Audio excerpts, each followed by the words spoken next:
Salve, salve, meu povo estudioso! Como é que estão? Como é que estamos de estudos para esse concurso nacional unificado?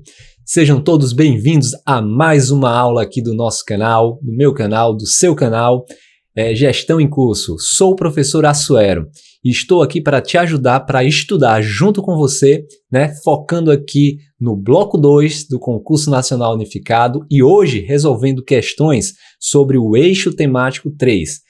Gerência e suporte da tecnologia de informação. Hoje busquei questões sobre o tópico 3, sistemas operacionais. Então, pincelei aí algumas questões para a gente estudar, de forma mais prática, algumas questões que já caíram em outros concursos de outras bancas e da Sesgran Rio sobre essa temática, tá bom? Então, para você que está chegando aqui agora, todas essas aulas, eu não estou dando aula sobre cada tópico desse, eu estou resolvendo questões e pontuando temas que foram abordados em outros concursos. Então, tentando ser aqui o mais prático e objetivo para que a gente possa estudar e otimizar o nosso tempo, tá bom? Então, se você tem mais alguma dúvida, se ficou alguma dúvida ou quer saber um pouco mais sobre algum dos temas que caem aqui no concurso, então coloca aqui na mensagem, faz um comentário que eu terei o maior prazer em estudar e tentar te ajudar a responder ou a tirar a tua dúvida, aprendendo um pouco mais contigo, tá bom? Então vamos lá, sem muita enrolação, já passando aqui para as nossas questões. E já pego aqui uma primeira questão sobre essa temática, tá bom? Então, a definição básica. Parece uma questão simples, mas o intuito de pegar essa questão, tá? É discutir um pouco mais sobre cada um desses itens aqui que são abordados nessa questão, tá? Vamos lá. A definição básica de um programa em execução. Então, a definição básica de um programa em execução. Você sabe o que é um programa, Eu estou usando aqui um programa, um software, para poder... aliás, eu estou usando até vários para poder ministrar essa aula, Estou usando aqui um para gravar essa aula, que é o OBS, e estou usando aqui minimamente o Word, para tentar passar aqui o conteúdo junto com vocês, tá? Então, o que seria a definição básica desse programa em execução? Seria uma syscall, uma thread, um ponteiro, um processo, um endereço, O que é que você entende por cada um desses itens, meu amigo e minha amiga, Vou direto aqui dar a resposta para vocês, porque é um processo.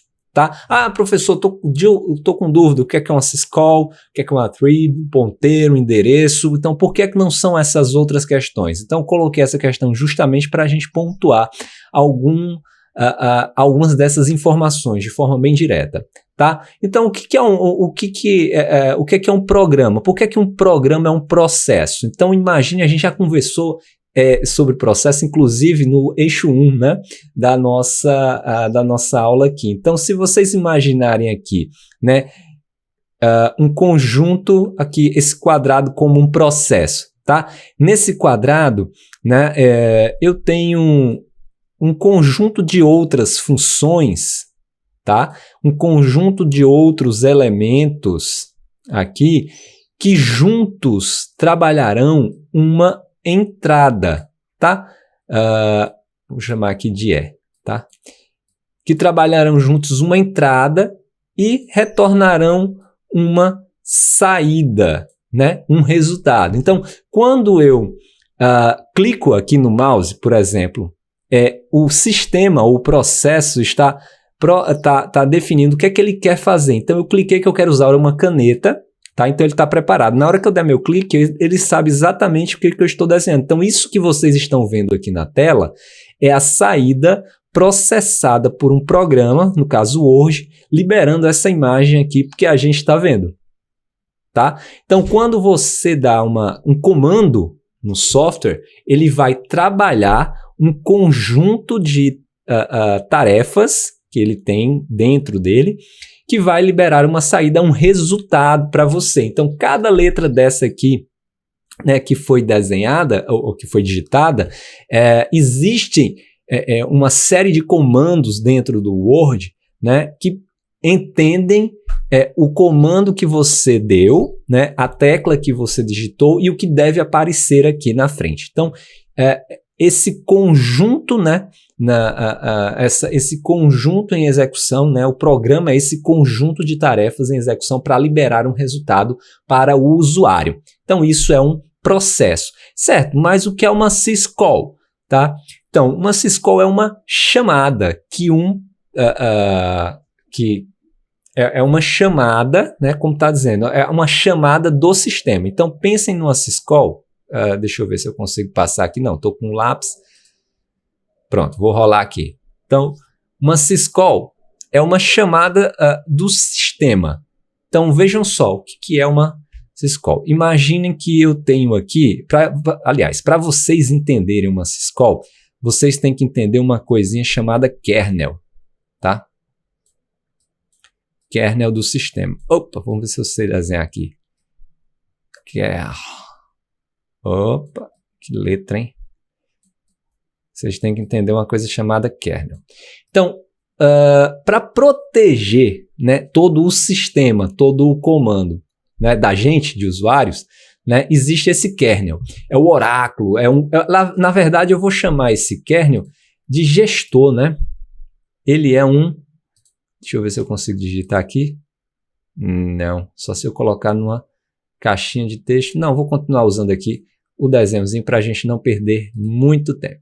Então, esse kernel aqui é um grande gestor do sistema, né? Ele garante aqui que todas as chamadas feitas por um usuário, né? A gente, tá? Tudo que a gente coloca aqui, ele seja adequadamente interpretado e ele vai, né, acionar partes do sistema para que ele execute o que o usuário quer, tá? Então, ele vai comandar, ele é um grande orquestrador, tá? Então, quando o usuário, a gente, dá um comando aqui, né, esse comando ele é interpretado por esse kernel que conversa aqui com o sistema, organizando essas demandas, gerindo essas demandas para que tudo aconteça conforme o esperado, sem nenhum problema. Então, veja, a máquina, né, o nosso computador, deixa eu apagar aqui para desenhar. A nossa máquina, deixa eu ver aqui. Opa! O nosso computador. Tá. Vou tentar desenhar aqui, tá? Mais ou menos. O nosso computador, a nossa máquina, tá? Ela não entende a mesma linguagem que a gente fala, tá bom? Então, ela basicamente entende questões em zeros. Opa, isso aqui é um zero, tá? 0, 0. Então, ela entende coisas como falsas e verdadeiras, né? Ligado, desligado. Então, para que toda a informação ela apareça aqui de forma como a gente entende, com imagens, desenhos, letras, isso tudo que vocês estão vendo na tela, para que isso apareça como tal, então é preciso que o kernel, nosso grande gestor, né, faça syscalls para o sistema, para que ele faça o que precisa ser feito para atender a necessidade do usuário, caso isso seja seguro, caso isso seja válido, porque nem tudo que a gente pede, o sistema retorna para a gente, porque se a gente pedir algo que não seja autorizado, que não esteja dentro das regras, né, que foram ali programadas, o kernel vai dizer que não posso, né, eu não posso fazer o que você quer. Então, o kernel ele também bloqueia ações não permitidas ou conexões que não estejam autorizadas dentro do sistema. Então, é por isso que ele é chamado aí, ou ele é visto como um grande gestor, né, do sistema. Então, uma syscall é essa chamada, né, feita pelo sistema, pelo kernel do sistema, para que ele possa administrar, interpretar e coordenar o que o usuário está pedindo para o sistema. Tá bom? Então, se ficou confuso, se você não entendeu bem o que é o kernel, qual é a relação dele com a syscall, deixa aí no comentário que eu posso ler e te ajudar mais na frente. Então, a syscall, né, ela é feita pelo kernel, né, e é tudo comandado como um processo de gestão para que a gente possa receber para que o sistema possa retornar aquilo que é possível, né, dentro da nossa necessidade, dentro do que a gente comandou, tá bom? Então, essa questão... e uma thread, né? Já ia esquecendo, por que não é uma thread? Mas, professor, thread não é um processo? Então, uma thread, ela é uma parte de um processo, tá? Ela é um bloco de comando. Ela é um bloco de código dentro de um processo. Então, o que acontece? Quando a gente tem uma... O que a gente costuma fazer aqui? A gente tem uma entrada num sistema, né? Eu vou aqui desenhar para vocês. A gente pede alguma coisa aqui, eu faço um pedido para o sistema, né? Tem uma entrada de um usuário aqui, né? Falando de thread, tem uma entrada do usuário e aqui eu tenho o meu programa. Esse programa, ele tem, como eu falei para vocês, diversos componentes, tá? Tem esse aqui que pode abrir uma página na internet, esse daqui que pode fazer um download, esse daqui que pode fazer outra coisa. Então, quando eu faço eu costumo fazer vários pedidos ali enquanto um programa está funcionando. Então, para que ele não trave, para que ele não pare, então essa thread ou essas threads do sistema, elas compartilham, então anotem bem isso, elas compartilham o mesmo espaço de memória, se comunicam entre si, tá? E elas fazem coisas diferentes, de forma paralela. Então, elas trabalham juntas para dar depois uma resposta comum ao pedido do meu usuário. Então, essa vai trabalhar, faz a tarefa dela enquanto essa daqui está fazendo, não vai travar o sistema, vai dar maior eficiência ao sistema, porque eu não vou ficar esperando uma terminar para depois, eu vou abrir uma página, mas está fazendo download. Não, só vai abrir a página quando terminar o download. Não. Então, elas trabalham em paralelo, certo? Quando as duas terminarem, eu tenho minha resposta completa aqui. Então, são partes de um processo. Então, não é um processo em si. Então, é uma thread. Então, o ponteiro é só uma localização de onde algo está no sistema. Ele indica onde está localizado um arquivo ou alguma coisa dentro do sistema. O endereço não é, obviamente, um programa também. É uma localização aqui dentro de um processo, não é nenhum termo tão usado aqui, tá bom? Então, um processo é a nossa resposta correta, que é a definição básica de um programa em execução. São tarefas que ocorrem conectadas para gerar um resultado, ou seja, trabalha uma entrada do usuário para gerar uma saída. Então, eu espero que vocês tenham entendido essas definições para a gente... uma questão como essa básica serve para a gente estudar vários conceitos. Então, quando vocês pegarem uma questão como essa, então busquem entender cada uma das alternativas e por que essas alternativas não são verdadeiras, porque isso traz informação e pode ser útil, porque outra questão pode vir cobrar alguma dessas informações e você já vai estar preparado dessa forma, tá bom? Então, é assim que se estuda por questões. E outra, quer ter acesso aqui a esse material? Clica no link aqui da descrição, tá bom? Ele está completo para vocês lá na QFI, ok? Então, além do que eu estou falando aqui, dessa aula que também vai estar disponível lá, vai ter todo o comentário aqui explicando para vocês o que é kernel, tá bom?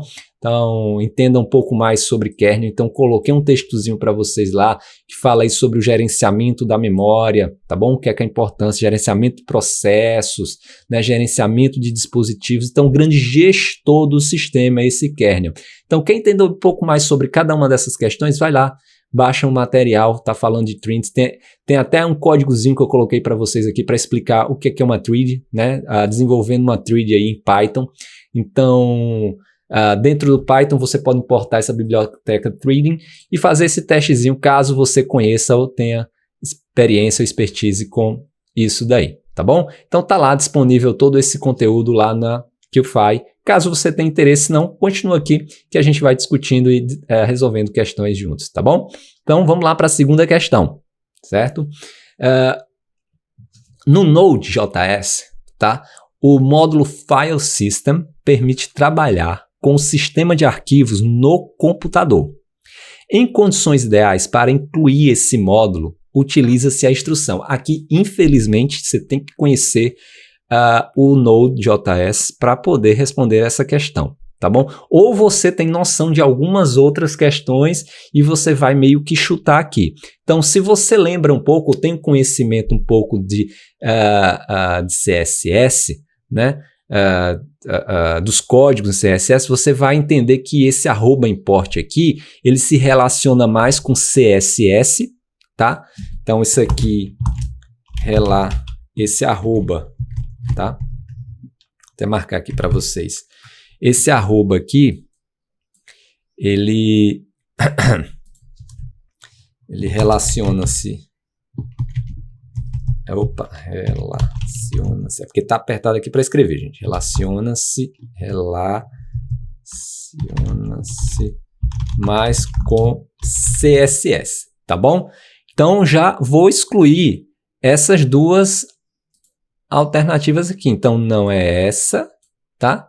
E não é essa, ok? Porque ela se relaciona mais com CSS. Então me sobram aqui algumas alternativas, que é a B, que eu tenho uma variável fs que recebe aqui o require fs, e tem uma variável fs que recebe também um require file system. Então duas alternativas muito parecidas, assim como essa outra aqui, que se assemelha muito a essa. Então, você ficaria confuso na hora. Então, o que é que eu recomendo aqui para você, né? Então, tem duas que tem um variável fs aqui. O melhor é você saber da questão para não ficar chutando. Então, essas duas têm require aqui, né? Então, iguais tem require e a diferença entre fs e file system. Então, normalmente ficaria entre essas duas, e essa daqui não seria, até porque não é mesmo, porque esse comando include aqui, ele não faz parte aí do Node.js para a função que a gente está querendo aqui, que é em condições ideais para incluir, e aí é onde tem a pegadinha aqui, e é por isso que ele coloca um include. Para incluir, eu vou include, mas não é bem assim que funciona lá no Node. Então, para você incluir, né, esse módulo, vai utilizar o require, então você vai requerer, né? E como é que o file system, essa biblioteca, esse módulo, aliás, ele é chamado lá no Node. No Node, ele é chamado ou ele é entendido como FS. Então, você vai chamar o FS, não file system. Então, a questão que você deveria, de fato, conhecer, né, para poder acertar. Você deveria, de fato, aí conhecer um pouco mais aí do Node.js. Eu coloco aqui, de novo, né, um comentário aqui para você, para entender um pouco mais dessa questão.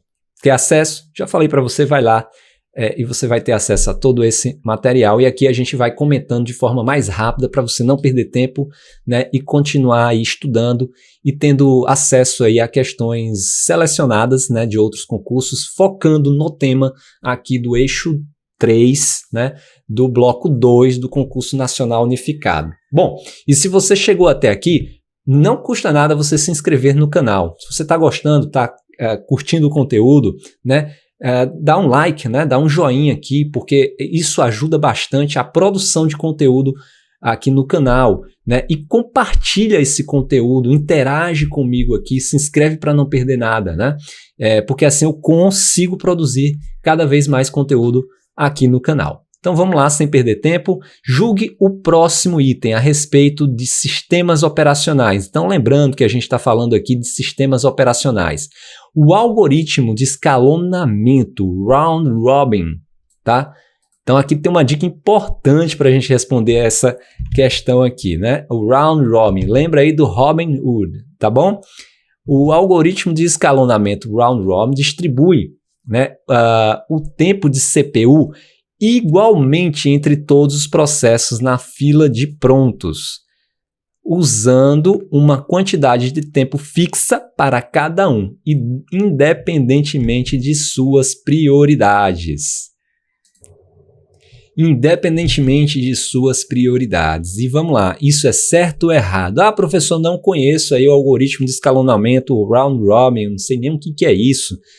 Então dá uma estudada aí, mas enfim, eu vou tentar relacionar aqui com você para você não esquecer. Então tenta lembrar do Robin Hood, tá bom? O que é que ele fazia? Tenta lembrar que ele tirava ali dos ricos, dando para os pobres, tentando equalizar, tentando deixar a questão mais justa. Como tem uma concentração de riqueza aí, então ele tirava de quem tinha mais, tentando distribuir de forma igual entre todos os recursos, tá bom? Então, é isso que esse algoritmo também faz. Então, imagina aqui o disco, né? Que círculo, hein? Então, imagina aqui que eu tenho isso aqui dividido. Eu tenho esse círculo aqui como meu sistema, né? Como a CPU aqui, né? O tempo de distribuição aqui. Então, vamos imaginar.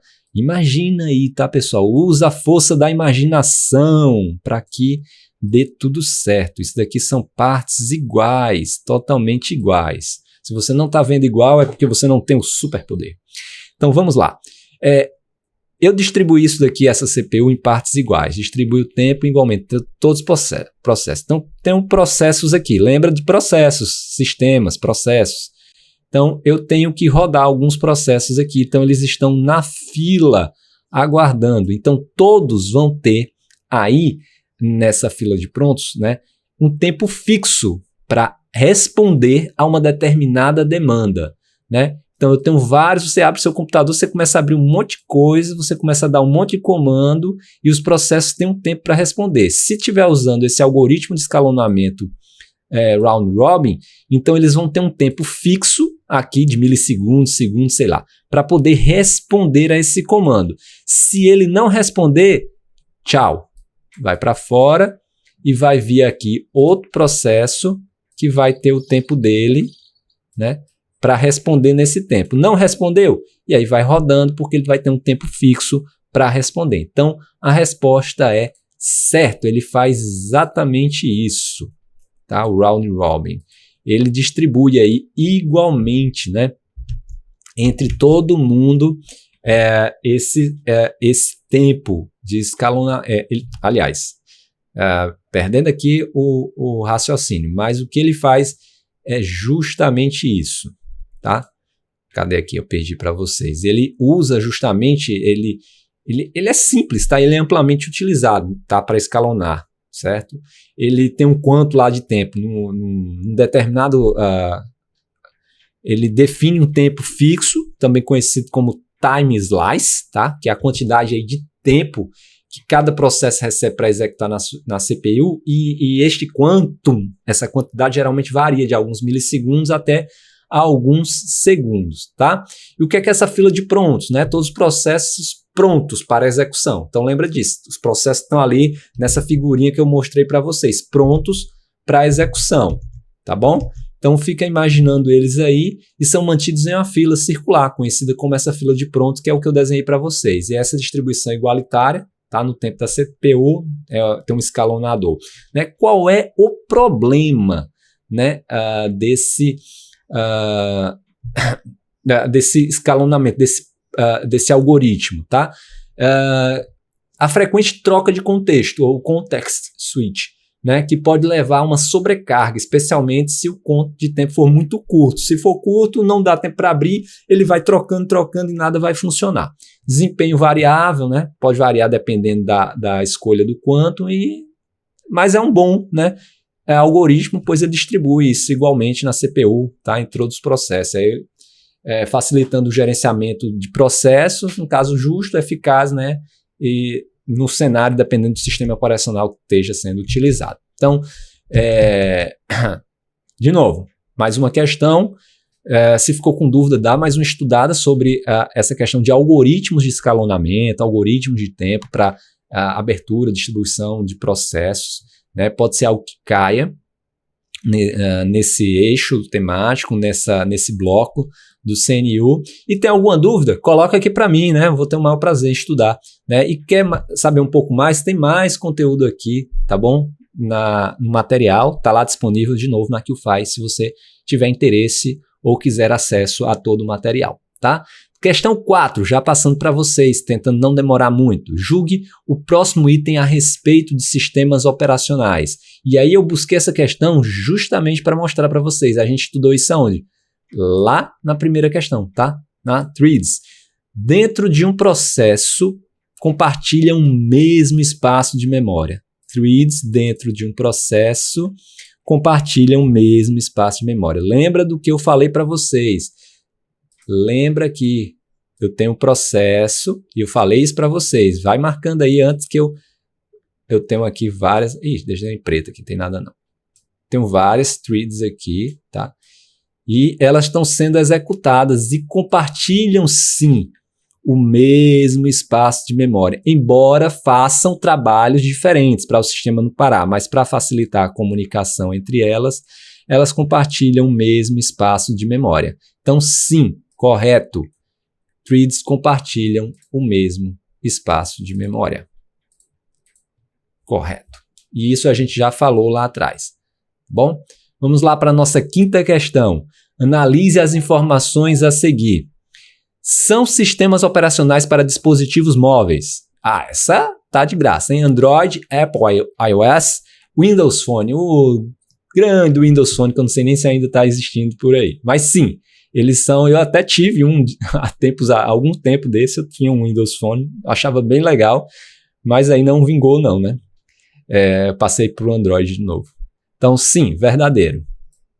Assim como o Windows, o sistema operacional Linux é bastante utilizado por serem de código aberto. Nossa, Windows de código aberto, que legal. Ou seja, podem ser modificados e distribuídos por qualquer pessoa no mundo, além da vantagem de não ser necessário pagar por eles.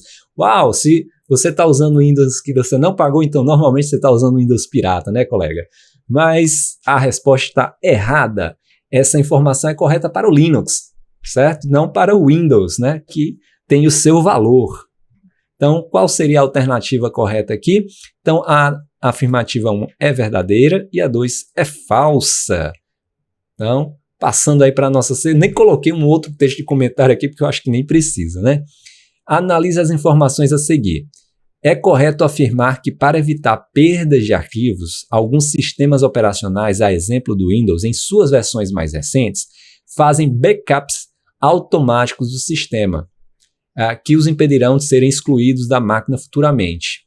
Então, até aqui está correto. Ó. Eles até fazem esses backups automáticos do sistema, tá? Tá ok.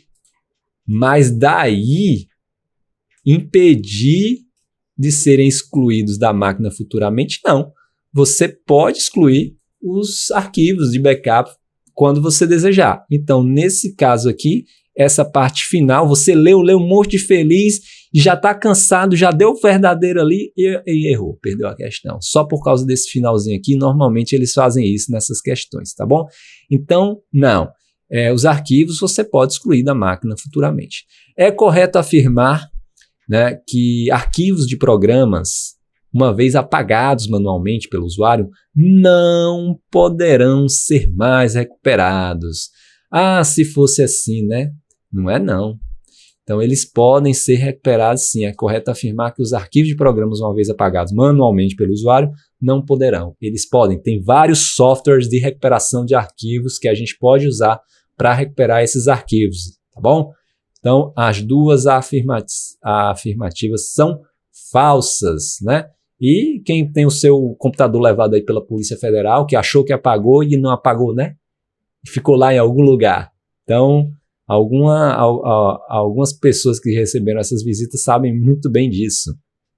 E aqui tem alguns comentários, tá? Com algumas informações a mais que eu faço para vocês. Vocês podem ter acesso com mais tranquilidade lá no link que está aqui na descrição, lá na QFI. Então, quanto ao gerenciamento de processos, gerenciamento, de novo, essa palavra processos, tem que entender bem, tá? Aos sistemas de arquivos e ao sistema operacional Linux, julgue o item seguinte. Então, eu estou falando especificamente aqui do Linux. tá? O Riser FS aloca espaço dinamicamente, o que ajuda a reduzir a fragmentação do espaço em disco, e aí você tem que, de fato, conhecer e marcar a alternativa correta aqui, tá bom? Se você estiver escutando aqui um barulho de chuva, então me desculpe, é porque aqui está chovendo bastante, tá bom? Vou tentar minimizar aqui dentro do controle de áudio. Mas vamos lá para a nossa questão do Riser FS, tá bom? Então, ele é um sistema de arquivos, tá, gente? Projetado para o Linux, né? Ele possui várias características avançadas, incluindo a alocação dinâmica de espaço, né? Isso significa que, ao invés de alocar espaço em blocos de tamanho fixo, tá? Ele faz como? Ele aloca espaço de forma mais flexível, adaptando aí ao tamanho do arquivo, né? O que tem implicações importantes, né?